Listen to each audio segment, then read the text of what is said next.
Sir ಈಗ ಕಾಂಗ್ರೆಸ್ನ ಒಂದಷ್ಟು ನಾಯಕರು ತಮ್ಮನ್ನ ಸಂಪರ್ಕ ಮಾಡ್ತಾ ಇದ್ದಾರೆ ಅನ್ನೋ ವಿಚಾರ ನಾಳೆ ಬೆಳಗ್ಗೆ 10 ಗಂಟೆಗೆ ಸುದ್ದಿಗೋಷ್ಠಿ ಅಂತ ಹೇಳಿದ್ವಿ. ನಾನು ನಿನ್ನೆ ನಿಮ್ಮ ಮಾಧ್ಯಮದಲ್ಲಿ ಏನು ಬಂದಿದೆ ಅದು ಸರಿ ಇದೆ. TV1ನಲ್ಲಿ ಬಂದಿರುವಂಥದ್ದು ಸರಿ, ಅದರಲ್ಲಿ ನಾನೇನು ಇಲ್ಲ ಅಂತ ಹೇಳ್ತಾ ಇಲ್ಲ. ನನ್ನನ್ನು ಬೇರೆ ಬೇರೆಯವರು ಕಾಂಟ್ಯಾಕ್ಟ್ ಮಾಡಿರುವಂಥದ್ದು ಸತ್ಯ.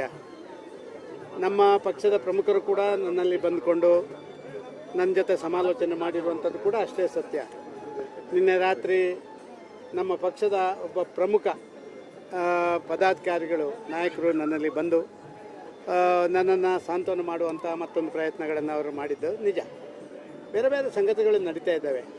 ಇವತ್ತು ನನ್ನ ಜನ್ಮದಿನ, ಒಂದು ದಿನ ಪೂರ್ತಿಯಾಗಿ ನನ್ನ ಕುಟುಂಬದವ್ರ ಜೊತೆ ಅಭಿಮಾನಿಗಳ ಜೊತೆ ಇದ್ದುಕೊಂಡು ಆಮೇಲೆ ಪೂರ್ತಿ ನಿಶ್ಚಯಗಳನ್ನು ಮಾಡಿ ಮತ್ತೆ ನಿಮ್ಮ ಮುಂದೆ ಬರುವಂಥ ಪ್ರಯತ್ನಗಳನ್ನು ಮಾಡ್ತೇನೆ. ನಾಳೆ ಎಷ್ಟೊತ್ತಿಗೆ ಅಂತ ನಿಮಗೆ ತಿಳಿಸ್ತೀನಿ. ಒಂದು ಮಾಧ್ಯಮ ಗೋಷ್ಠಿಯನ್ನು ಮಾಡುವಂಥ ಪ್ರಯತ್ನಗಳನ್ನು ಮಾಡ್ತೇವೆ. ನಿರೀಕ್ಷೆ ಮಾಡ್ಬೋದು ಸರ್. ಘೋಷಣೆಗಳು, ಈ ಘೋಷಣೆಗಳು, ರಾಜಕಾರಣಿಗಳ ಘೋಷಣೆಗಳು ನಿಮಗೆ ಒಂದು ಅರ್ಧ ಗಂಟೆ 1 ಗಂಟೆಯ ನ್ಯೂಸ್ ಅಷ್ಟೇ. ಆದ ಕಾರಣ ಅದಕ್ಕೇನು ಮಹತ್ವ ಇಲ್ಲ. ಅಂತರಾಳದ ವಿಚಾರಗಳನ್ನು ನಾವು ಹೇಳಬೇಕಾಗಿದೆ ಮತ್ತು ನಮ್ಮ ನಿರ್ಧಾರಗಳೇನುಂಟು ಅದನ್ನು ನಾನು ನನ್ನ ಮನೆಯವರ ಜೊತೆ ನಾನು ಚರ್ಚೆ ಮಾಡಬೇಕು.